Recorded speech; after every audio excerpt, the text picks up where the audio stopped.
Bonjour et bienvenue à toutes et à tous pour ce nouveau temps des midis numériques. Aujourd'hui, la thématique va être autour de la construction de la feuille de route des systèmes d'information. Alors, comme d'habitude, nous sommes en mode webinaire, donc micro et caméra sont coupés par défaut. Je vous invite à poser vos questions dans l'onglet chat que vous pouvez activer en bas à droite. Et puis, vous signaler que cette session est enregistrée. Vous pouvez retrouver les replays en direct tout de suite après la session sur ce même lien et avec un léger différé sur notre chaîne YouTube. Les intervenants du jour, nous avons Swazik Périssi-Sorbéry de la NAP, Mehdi Gasmi et moi-même qui sommes vos interlocuteurs du collectif. Et Nadège, aujourd'hui, n'a pas pu se joindre à nous à cette session, mais sera là tout à l'heure à 13h30. L'événement du jour, la session du jour, elle s'inscrit dans ce qu'on a appelé le cycle gouvernance des systèmes d'information. Aujourd'hui, construire la feuille de route. La semaine prochaine, voir comment, de cette feuille de route, on évolue vers un schéma directeur des systèmes d'information. Et Swazik sera parmi nous aussi pour aborder ce deuxième thème. Et puis, on vous fera part très rapidement de la suite des festivités pour février, puisqu'on continuera sur ce même format avec 2 cycles, midi et 13h30. Pour aujourd'hui, donc, le sommaire, c'est simplement le système d'information. Alors, je dis simplement avec beaucoup d'ironie. Dans sa mise en pratique, comment ça se traduit, et puis voir cette fameuse feuille de route. Un petit temps, comme toujours, de questions-réponses et de différentes conclusions. Voilà, Swazik, je te laisse la... Merci. Donc comme le disait Philippe, on vous propose d'abord un petit moment de définition. Alors, il dit en toute simplicité, je vais essayer de faire très simple puisque ça va être très court, mais finalement, ce qu'il faut retenir, c'est qu'un système d'information, toutes les organisations, elles en ont un. Toute organisation produit des données, comme vous voyez sur l'image, une pile de papier dans un tiroir et aussi un système d'information. Ce qui est intéressant, c'est d'avoir un système d'information efficace, organisé, et le numérique peut permettre, s'il est bien mis en place, de permettre cette bonne organisation et circulation de la donnée. Le système d'information, c'est 3 dimensions principales, hein. C'est évidemment les données avec la dimension informationnelle. La donnée produit de l'information, c'est des représentations de l'activité d'une organisation. Elle peut permettre la prise de décision, l'analyse de l'activité. Une dimension organisationnelle, puisque le SI s'intéresse à la circulation des informations, donc s'appuie sur les pratiques, les processus et la structure de l'organisation. Et puis une dimension technologique, puisque quand on parle de SI et de dimension numérique et d'informatisation de l'organisation, on se base sur des outils et de l'ingénierie, l'innovation, etc. Quand on souhaite transformer et numériser une organisation, une des solutions qu'on peut vous suggérer, c'est celle de construire une feuille de route SI et de l'inscrire finalement en réponse à différents enjeux, à différentes composantes, qu'elles soient internes en termes de besoins de la structure, de besoins du métier, de l'état actuel de SI de la structure. D'un point de vue sectoriel également, il faut répondre aussi aux enjeux du métier et aux évolutions dans le secteur médico-social actuellement sont aussi importantes et peuvent avoir des impacts sur vos réflexions en termes de SI. D'un point de vue territorial, puisque vous ancrez dans un territoire sur certains enjeux, ce sera largement régional avec les orientations de l'ARS, des outils comme e-parcours qui peuvent être mis en place, qui peuvent vous être pris en compte dans votre stratégie SI, les expérimentations diverses et variées, et puis au niveau national évidemment avec notamment le plan SMS numérique actuellement et les appels à projets et financements en cours pour pouvoir déployer le dossier d'usager informatisé. Évidemment, c'est prendre en compte tous ces enjeux, mais la dimension interne et la dimension du SI au service de la stratégie de votre structure et du cœur de métier reste vraiment à cibler dans la feuille de route. La feuille de route, c'est une solution à court et moyen terme de transformation et un outil de réflexion qui doit donc vous être utile maintenant et répondre à vos enjeux actuels en termes de projet de structure, en termes d'objectifs sur le SI pour répondre à ses besoins. Et ça s'appuie également, bien évidemment, sur des moyens, qu'ils soient humains ou financiers. Il faut aussi en tenir compte pour être efficace et intéressant dans vos projets SI.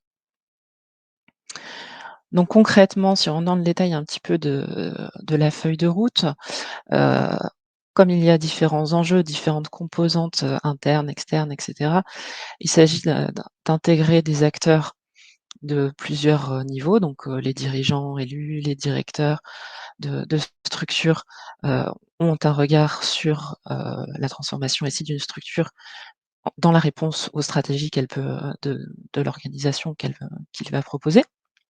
Des référents métiers internes et les instances représentatives du personnel peuvent aussi être impliquées, ils doivent aussi être impliqués parce que le SI va pouvoir avoir un impact sur les pratiques des professionnels et éventuellement des changements organisationnels importants. Évidemment, les compétences SI, hein, on va pas mener des projets SI sans compétences. Et puis, les usagers, qu'il s'agisse de vos utilisateurs métiers ou éventuellement des utilisateurs des structures quand on a un impact, dans certains projets sur, l'accompagnement des usagers. Concrètement, la feuille Si on peut rajouter seulement un petit détail important, je pense, que tu cites, hein, c'est vraiment mmh l'engagement de la direction aussi. Parce que juste avant, c'est vrai que souvent dans ce type de démarche d'évolution ou autre, l'engagement de la direction, ça veut dire que participer activement est primordial. Ou tu notes les dirigeants élus, c'est bien ça, peut-être, directeur? Les dirigeants élus, alors, sur une association, ce sera le CA, mais bien évidemment, ça se couple avec les directeurs d'OG ou d'établissement et tout à fait, je te rejoins sur cette notion d'implication et même de sponsor. On en parlera un petit peu plus le 25, mais voilà, l'idée que, si on répond à une stratégie et si on veut impliquer aussi, les métiers et enclencher des changements éventuellement sur les pratiques, la place du directeur est essentielle. Je j'entends parfois des petits bruits, j'imagine que c'est le chat. Je peux pas le voir en fait sur mon écran, donc Mehdi, si c'est en réaction, merci Je réponds, d'avoir, t'inquiète pas, je super. réponds. Hésitez pas à m'interrompre justement. Pour continuer donc, la feuille de route, vous pourrez retrouver la méthodologie dans les publications ANAP, mais on vous propose 4 étapes. D'abord, s'intéresser à l'existant et aux besoins, définir une cible et prioriser ses projets. Donc c'est les 2 étapes dans lesquelles on va rentrer un petit peu plus en détail, tout de suite et puis construire un chemin vers sa cible et bâtir une stratégie pardon, une trajectoire SI et piloter sa feuille de route, et donc notamment avec la place du directeur, on en parlera aussi le 25. Donc pour rentrer un peu dans le vif du sujet, je vais peut-être un petit peu accélérer, je crois. Hem, Établir un état des lieux, c'est-à-dire, rencontrer les professionnels, regarder ce qu'il existe, au niveau des SI, quels sont les besoins couverts ou non. Ça permet finalement d'avoir une cohérence entre la stratégie de la structure et les outils déployés. C'est important d'établir, finalement les besoins si on veut avoir cette cohérence-là. Un soutien aux pratiques des professionnels, donc être, en capacité d'échanger avec les professionnels, c'est important, que ce soit sous forme d'entretien, peut-être de groupe, de travail avec les professionnels pour voir, quels sont leurs manques en termes, d'outils SI et quels sont les besoins. Et ces 2 éléments d'échange et de mise en cohérence, c'est aussi, une sécurisation de l'utilisation réelle des outils mis en place. C'est-à-dire qu'on on s'assure finalement que, les projets qu'on va déployer, d'un point de vue SI, les outils dans lesquels on va peut-être investir, que ce soit de l'infrastructure ou de l'outil, logiciel, applicatif, qu'ils soient vraiment utilisés et donc qu'on n'imagine pas, des besoins qui n'existent pas et des outils qui ne seront pas utilisés. Ça rejoint aussi cette idée que les professionnels, ne sont pas forcément, habitués à utiliser les outils numériques. Donc ces entretiens et ces groupes de travail peuvent aussi vous permettre d'analyser si, le numérique est acceptable pour les professionnels, que ce soit en termes de culture ou en termes de compétences et donc d'identifier les éventuels besoins et difficultés d'utilisation, donc besoins en formation ou première remise à niveau ou mise à niveau, des professionnels pour, préparer les projets et les transformations que vous allez, proposer. D'un point de vue, fonctionnel et applicatif, on vous a remis la cartographie fonctionnelle, du SI d'un ESMS qui a été construite par la NAP et qui vous propose en fait différents blocs de réflexion sur lesquels vous pouvez, heu, construire et identifier les besoins couverts ou non par, vos outils, actuels ou par les outils que vous souhaitez mettre en place. La grande partie centrale en rose, est celle qui doit vous intéresser probablement le plus actuellement puisque c'est, toutes les fonctions qui concernent le parcours de l'usager et qui sont, couvertes, ou non par, le dossier, d'usager informatisé, et donc c'est, le champ que vous avez sans doute le plus analysé dernièrement, en termes de couverture, de vos outils. Donc c'est ce qu'on appelle la couverture fonctionnelle. On regarde, les besoins non couverts, là on fait la comparaison entre les outils et applications existantes et les besoins réels de la structure, besoins futurs, éventuellement et puis les éventuelles redondances aussi, puisqu'on remet un peu tout l'existant sur le tapis et on regarde quels sont les besoins, de d'amélioration et de remise en cohérence de l'ensemble de votre SI. Sois-y, peut-être qu'il faudrait Oui. aussi expliquer que par rapport à la partie que tu viens de montrer, la couverture fonctionnelle, Mmh. c'est qu'il est possible de démarrer étape par étape. C'est-à-dire qu'il y a l'admission, il y a la gestion administrative, ainsi de suite. Donc, Mmh. c'est vraiment, c'est pas parce qu'il est indiqué la gestion du parcours usager, comme vous pouvez le voir, qu'il faut tout mettre d'un coup. Il est possible de le faire step by Tout step. à fait. Tout à fait. C'est, un peu l'idée suivante, c'est qu'on va identifier les projets, chaque étape qu'on a envie de mettre en place et effectivement, déployer, les différents blocs, d'un DUI, peut-être étape par étape. Ça peut être, des projets, à séquencer différemment.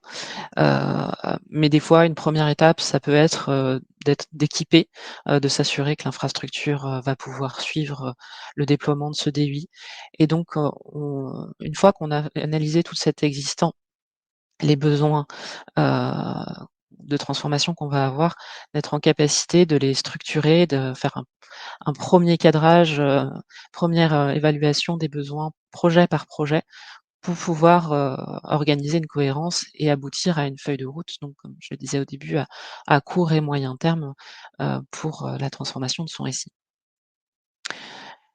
Ça implique donc de prioriser, hein, voir, par exemple, quel bloc, a le plus besoin d'être mis en place, aujourd'hui. Est-ce que c'est plutôt, l'admission? Est-ce que c'est, heu, le circuit de médicaments parce que les autres on les a déjà? Est-ce qu'on a déjà identifié, quand on a de la médicalisation évidemment, ces besoins-là ou, comme je l'évoquais, la dimension d'infrastructure.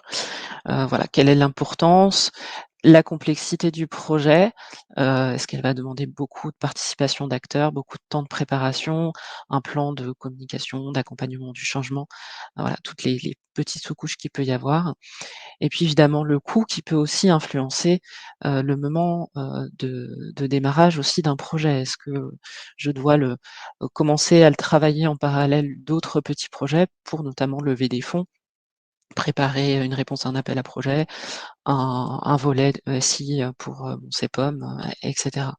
Donc pour pouvoir, asseoir dans la durée un plus gros projet potentiel.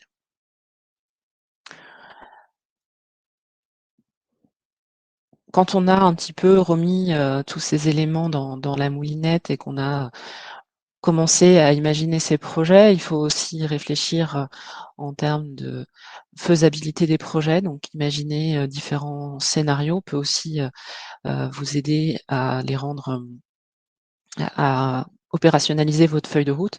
Est-ce que ce projet, à minima, il faut qu'on atteigne tel ou tel objectif?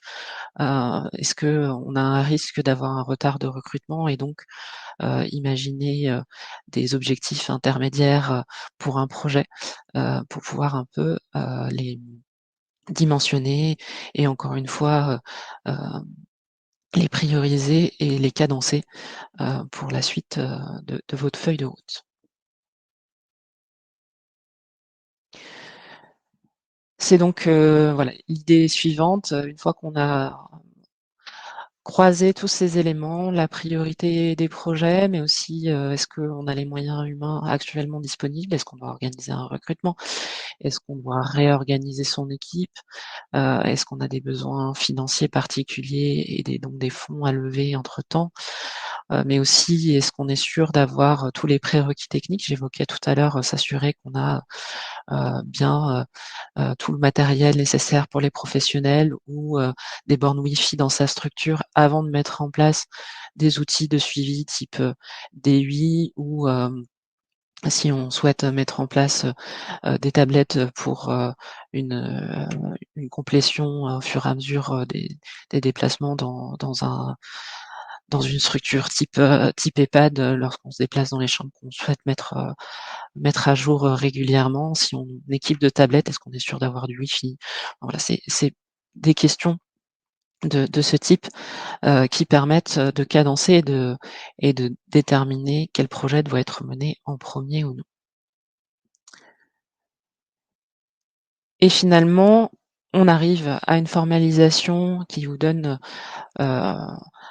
entre autres, une image de votre feuille de route, c'est le portefeuille projet. Il peut y avoir d'autres solutions, hein. Vous pouvez choisir, de faire, des plannings, à pour chaque projet, mais, on vous propose et vous en avez un modèle, dans les outils ANAP, de séquencer vos projets et de les synthétiser sur différentes dimensions, pour pouvoir avoir une visibilité sur l'ensemble des projets de votre feuille de route dans un seul document et pouvoir construire ensuite des outils de suivi au cours de la mise en œuvre de la feuille de route. En conclusion, donc j'ai évoqué plusieurs outils, vous les retrouvez notamment dans le kit du directeur de l'ANAP, qui est un kit qui vous accompagne dans les projets SI, la compréhension. Vous pourrez rentrer plus dans le détail des notions sur le système d'information, hein. J'ai fait une définition très rapide en début de webinaire.